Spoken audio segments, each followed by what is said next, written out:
I am not. This is going to be my first Penn State-Ohio State game. I have not been there at the shoe for since 2017. There, you could slowly start to see that some of the money's coming in on Ohio State. I'm excited though. I mean, I'm excited to watch it from a little bit of a different perspective. Yep. I've got my whole day planned out on Saturday. I'm waking up at 7 a.m. I'm making breakfast. Yeah, it sucks for Ohio State that the game's not at night. That's a clear thing. We are off and running on another episode of What's the Spread? It's Miles on Sports, Mr. Brad Thomas for a huge weekend in college football. Man, you got to say this feels like the game of the year to this point. As good as Oregon-Washington was, we got Penn State-Ohio State on Saturday. Brad, how we doing? Dude, I'm doing good. What's funny is I've looked at this line for so long, for the past 2 weeks, then inspected it, and it didn't have the kind of movement that I thought it was going to have. There, you could slowly start to see that some of the money's coming in on Ohio State. But I'm excited to talk about it with you. Are you going to be going to the game? I am not. This is going to be my first Penn State-Ohio State game. I have not been there at the shoe for since 2017, which is when we had our insane comeback and won by a point. I'm excited though. I mean, I'm excited to watch it from a little bit of a different perspective. Yep. I've got my whole day planned out on Saturday. I'm waking up at 7 a.m. I'm making breakfast. I'm opening my first beer. It's going to be kind of nice just to kind of be in my living room, 6 beers deep by noon. Hell yeah. Who knows how many more after that? It depends on how the game is going. But yeah, I mean, it'll be interesting because I usually do watch these games in person at the stadium, but I'm excited to watch it from a different perspective. So as you said, there's been line movement. You know, it opened with Ohio State, I think around 5.5 or 6, came back to 4. I've seen it go back up to 5.5. I've seen other books keep it at 4.5. Yeah. We're going to talk about it at Ohio State minus 4.5. I'll go ahead and start here. I'm curious to hear what your strategy is for the game because I've seen a couple things on Twitter that I need to hear from you on. But for me, let's just talk about the game. Let's talk about Ohio State, Penn State. Let's also talk about how this is the lowest spread that I can remember that Ohio State has had against Penn State at home since that 2017 game, which was the Trace McSorley, Saquon Barkley. I don't remember what the spread was, but I think it was very similar. We're usually 15, 16, 17, 18 point favorites at home against Penn State. So this is wild to me.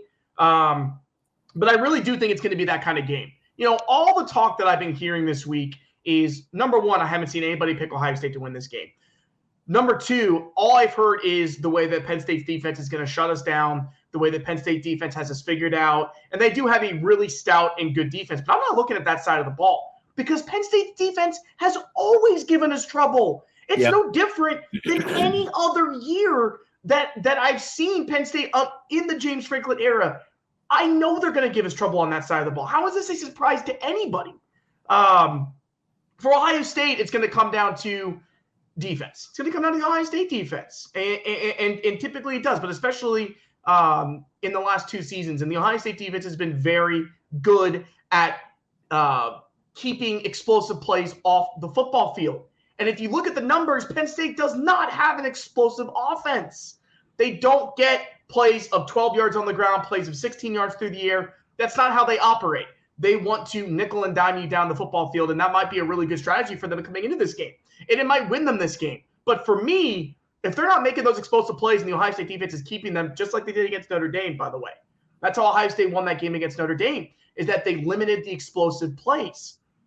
And now we see how good Notre Dame's defense can really be after how well they looked against Caleb Williams on Saturday night, which makes me feel better about our offense. Listen, it's all about the big plays. If Ohio State is able to come in and McCord can stand in the pocket and take the pressure as he's been able to do, throw off his back foot, get it out to Harrison. I don't know if Igbuka is going to be healthy, but it really doesn't matter. If you watched Ohio State last weekend, excuse me, you saw the future of the wide receiver room in Brandon Inniss and what was the other kid's name? Carnell Tate. Sorry. You saw the future of this wide receiver room. I think that those kids are going to step up, even if we don't have Igbuka.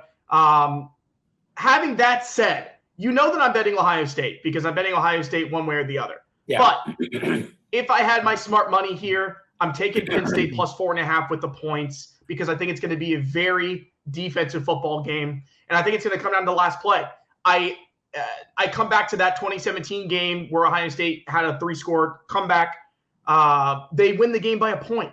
So that's not going to get it done on a cover here on Saturday. And I think that especially if the line's going to creep up to 5.5, 6, you're getting a lot of value with Penn State, man. That is a lot of value in what is two teams that are undefeated, noon kickoff. I think there's a lot of value taking the plus points there. Yeah, sucks for Ohio State that the game's not at night. That's a clear thing. Luckily, every Big Ten lover knows about big noon kickoff, so it will still be a little rocking in the horseshoe. First, I want to talk about let's skip the defense. Let's talk about the offenses first. We have Drew Allar and we have Kyle McCord, and a lot of people want to call them both similar quarterbacks, but I actually think you guys have a massive quarterback edge. I was looking at the stats; they're about even, except for a couple of places that really matter to me. Number one, the edge I would give to Kyle McCord in explosive play rate and big throws completed or big throws attempted, even big throw percentage, completion percentage. Drew Allar, it's not that he doesn't have the completion percentage. He doesn't attempt big throws. It's not necessarily his fault. I don't know if he doesn't have the great decision-making to do it or the wide receivers aren't getting separation. But the wide receivers are one of the lowest as a unit, one of the lowest in yards per route run unit in college football, under 3 yards per route run for those wide receivers. That's what scares me.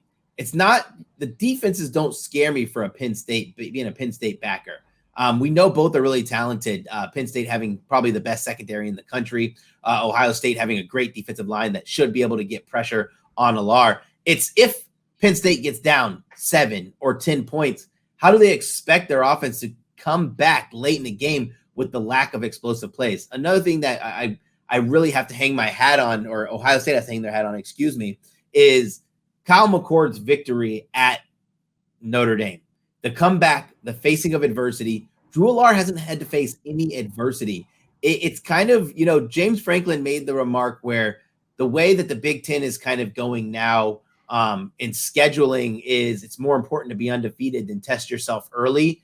I think that he's going to eat those words this weekend because Ohio State having that big Notre Dame test is a big test for your players. It's not a test to see how good you are. It's can you face adversity? And I think they'll face a lot of that. Now at the Open this week, I bought Ohio State at -4. Call me impatient, but I ended up buying back at Penn State plus 4.5 because I didn't see enough money coming on Ohio State. I wish I didn't. I would have loved to have Ohio State -4 and Penn State plus 4.5. I would have been eating bonbons.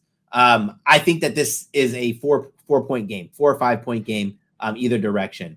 I just am worried about the explosiveness of the offense of Penn State. Yeah, the defense of Penn State's really good, right? But now let's go back and think about what happened when quarterbacks like Ben Bryant was all able to throw all over this team in the first half in that game. If Ben Bryant can have success, I think that Kyle McCord can do enough to catapult his team to a victory. And if it gets late, I don't see Penn State having the explosive plays to come back on it. Now, would I want to bet this at 4.5? No, I'd probably tell you to take Penn State. But with my numbers being projected so close to 4, I probably have to stay put at where I'm at. But I did take Ohio State money line. I parlayed it with Kazmat Chimaev, the UFC fighter who fights in the co-main event this weekend. He's a -330 favorite. It gives me -108 odds. I think that Ohio State wins this game. I would say my confidence level is a little bit higher than the -210 line that's set right now. I just keep going back to it, man. To beat a team on the road in a tough environment, a good team, it takes you got to be explosive. You got to have this change of pace plays, and they just don't have it.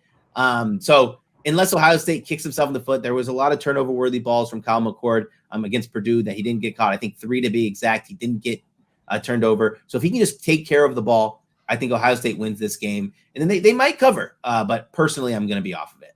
But that's the thing is that he threw more turnover-worthy balls in the Purdue game than he did in the Notre Dame game. So it's like which McCord is going to show up, because in that Notre Dame game, he was just putting balls where they needed to be. Exactly. We weren't necessarily explosive on offense, but you saw how it opened up TreVeyon Henderson on that 80-yard touchdown run in that Notre Dame game, which, again, say what you about Travion. If he's not healthy and he doesn't go, that is a huge home run threat that Ohio State doesn't have. So when we talk about explosive plays, and I was watching replays of the Penn State game last year when we needed those runs from Travion, we needed those big plays from JTT to go in there and win that game. You mentioned going into a hostile environment. Ohio State and Penn State were very evenly matched last year as well. And for Ohio State to go in and beat Penn State the way they did was very surprising. But in order for Penn State to come into this environment, into the shoe, even with the noon game, they've got to be really good. And they've got to be much better than Ohio State on this day. So I'm glad that you brought up the money line play, because that is what I'm going to be doing. It is very rare that as an Ohio State backer or Ohio State fan that I get to bet Ohio State money line because the spreads are usually so large. If you live in a legal betting state and you've got FanDuel, they are offering a 50% profit boost on a straight bet for this football game. So what I'm going to do is I'm using that profit boost on Ohio State money line. I'm going to get it down to a minus 130. Nice. Which gets it to a much more manageable number for me. I don't mind eating the juice there because I feel very confident that Ohio State's going to come in and win this game. There's been a lot of talk on who has more pressure into this game, James Franklin or Ryan Day. You would think James Franklin, because he can never beat Ohio State. It's not James Franklin. Ryan Day's got more pressure in this game. Absolutely, he's got more pressure in this game because you cannot lose this game. And even though, yes, you do have that date with Michigan at the end of the year and you can redeem yourself with the win against Michigan, you cannot afford to lose this game against Penn State when it's so big of a football game. Both teams undefeated. Both teams coming in here in the top 10. This is huge for Ryan Day. James Franklin doesn't have the pressure here. We go into a 12-team playoff system next year. And that 12-team playoff benefits teams like Ohio State, but also benefits teams like Penn State. James Franklin's got nothing to worry about because in the new Big Ten, Penn State going to come in. If you have seasons like you've had, like they had last year, like they're going to have this year, you'll get in that 12-team field. Ryan Day's got the pressure right now. He's got the pressure right now this year to build off that win against Notre Dame and to get the win on Saturday. I think they do it, but it's a lot of points. Let me ask you. I know we didn't talk about this, but I was studying this line. I'm so close to betting it. Would you take Michigan minus 4.5 next week against Penn State on the look-ahead line? Like you're asking me right now if I were betting that game? Yes. No. Without knowing what happens this weekend, you'd rather bet Penn State or nothing. I'd rather take the points in that game because, again, I think that Penn State also matches up very well with Michigan. Yeah. So I'll take the points. Okay. That's fair. But I think that would be another situation. I think that'd be another situation where I would try and get the Michigan money line on a good, if I'm getting a profit boost there, I might Michigan to win the game. I might do a Penn State teaser if the books allow me.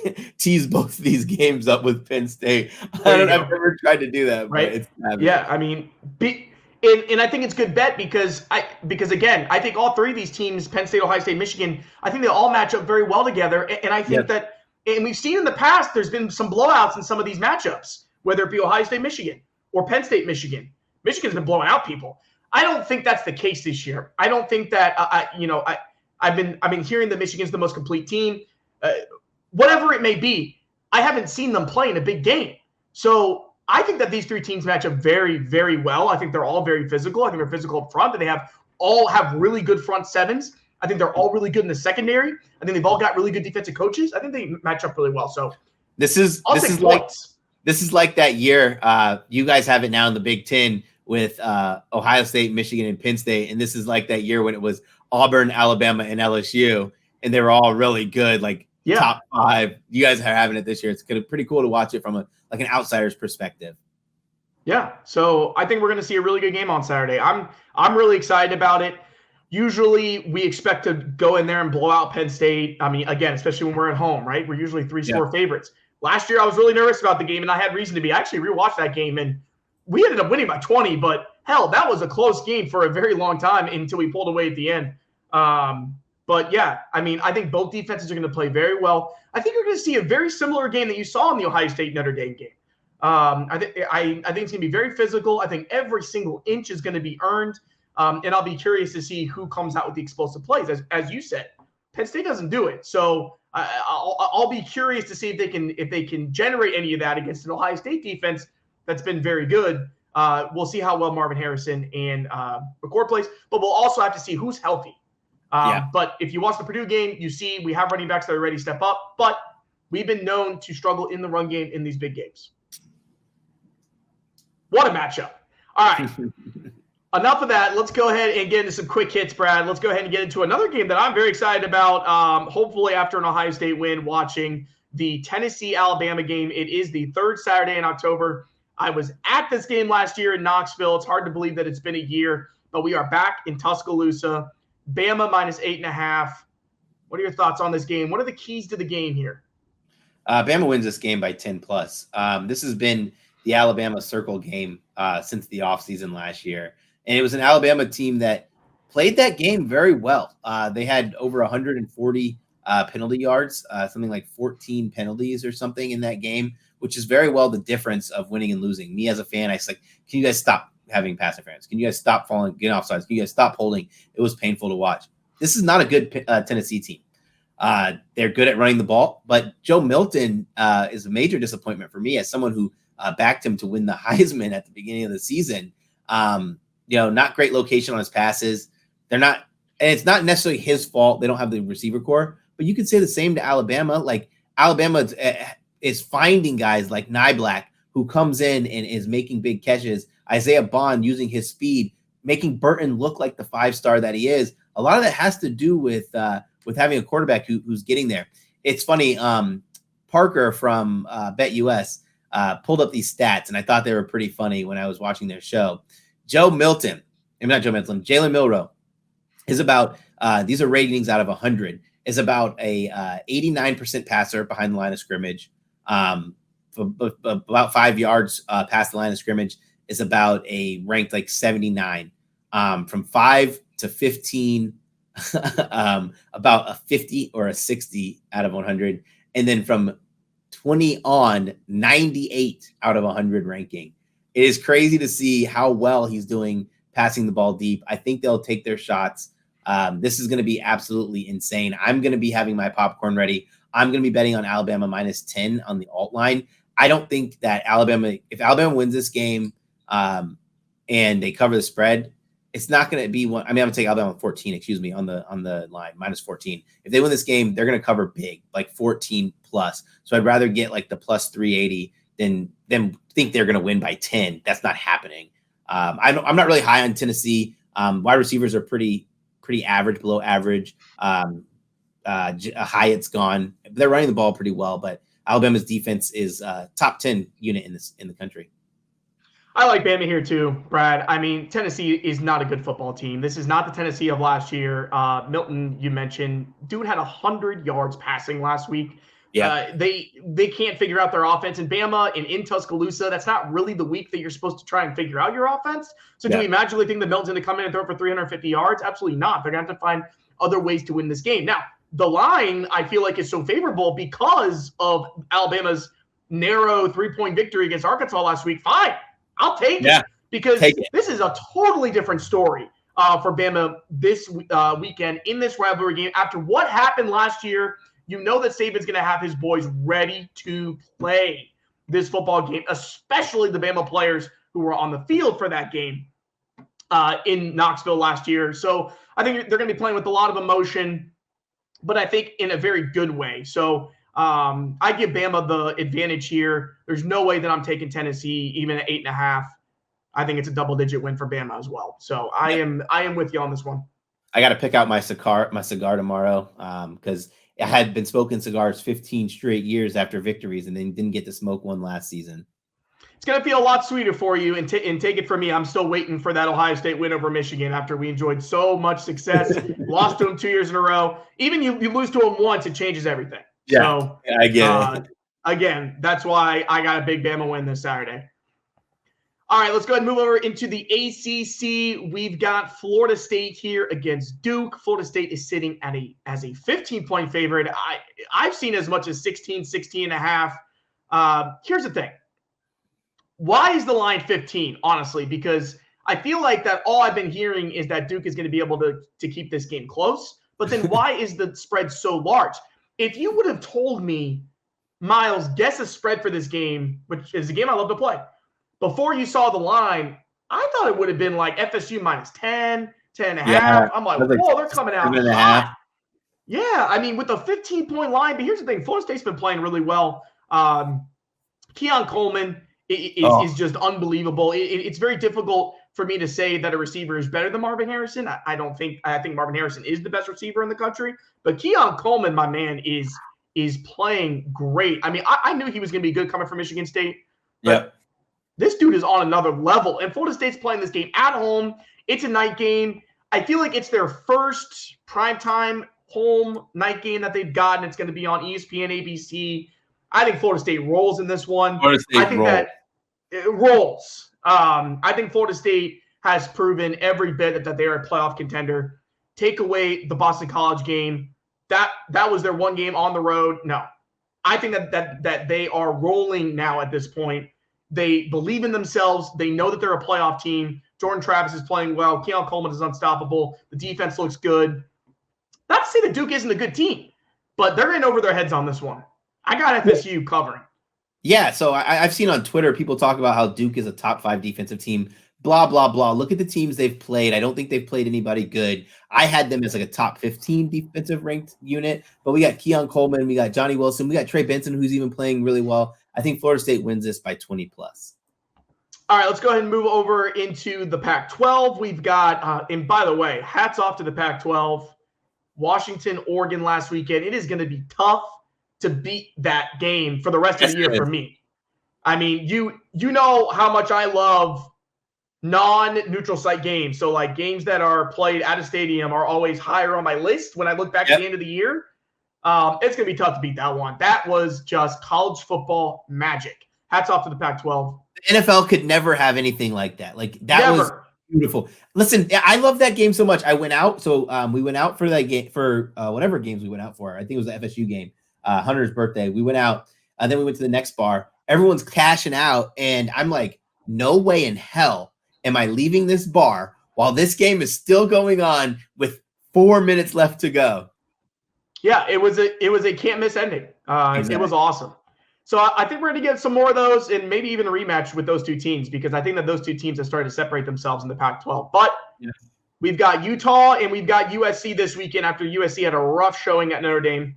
USC is favored by 7 in this one. And Brad, I'll tell you, even if I didn't know about last weekend, I didn't watch Caleb Williams, and I didn't see them against Notre Dame, I'm still picking Utah with the points here, +7 every day of the week because Utah has owned this USC team. So I am purely going off of history, and I'm purely going off of the fact that USC cannot figure Utah out. And you think that USC struggled with Notre Dame's physical abilities? They've always struggled with Utah physically. They've struggled with them up front. They struggled with them in the championship game, in the regular season. This is usually a high-scoring game as well. So I feel really good about taking the 7, even if USC finds a way to go up by 13, 14 points in the fourth quarter. I think that Utah will be able to get that backdoor cover. So I feel really good about the +7 with Utah here. I'm taking USC. Bounce back angle for USC. I was on them last week and they looked terrible. A terrible performance from Caleb Williams. His MVP odds went from being the second favorite at +250 to being 50-1. Almost basically out of the conversation. Utah just doesn't have the offense without Cam Rising for me. Maybe if this game were played in Salt Lake City where they beat them last season, but I don't think they're going to beat Utah 3 times in a row. Not this Caleb Williams, not this Lincoln Riley. Yes, the defense will have to improve, but I think that, was it Nate Johnson playing quarterback for Utah? I think with Nate Johnson under center, they're not as terrified. It's not a complete Utah offense, which is a shame because their defense, unlike Duke, is a top 5 unit in the country. All right. That's all I got on my list. All right, man. Hey, listen, that was fun. Enjoy the game. Good luck this weekend. I absolutely know I'll be texting you. Anybody watching on YouTube, make sure you smash the like button. If you're listening in podcast form, don't forget to rate and subscribe us. Best of luck with your bets this weekend. Take care.